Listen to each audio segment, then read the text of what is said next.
Έλα ρε Παντελή. Πού είσαι ρε μαλάκα. Κάτσε να τα πούμε, κάτσε. Μαλάκα τώρα σε θυμήθηκα. Τι στη θυμήθηκα τώρα. Ρε ξέρεις τι θυμήθηκα. Θυμάσαι στην ψήλιά μου το 11 ήταν. Είχες που δεν είχαμε σήμα ρε. Και πας και φέρεις το πιάτο από το εργοστάσιο. Το πιάτο του, όχι το πιάτο. Τώρα μια χαρά όλα ρε, έχει σήμα. Το θυμάσαι το πιάτο, είχε μέσα μαγαρόνι γιατί το βγάλες. Το θυμάσαι το. Μ' ακούς? Ναι, πού είσαι? Πού είσαι? Σπούρος είμαι. Μ' ακούς? Γιάννη, μισό λεπτό. Μισό λεπτό. Μισό λεπτό.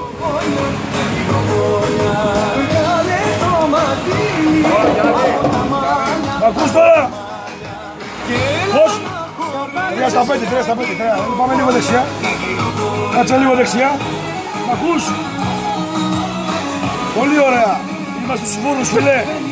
Έχουμε σήμα και στους Σπούρους, φίλοι. Εντάξει.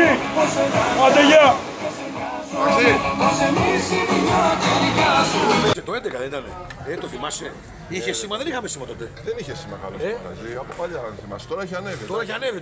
Τώρα έχουμε το. Πώς το λένε. Στο Ταλιμπάν εκεί πώς το λένε. Το έχουν έτοιμο το.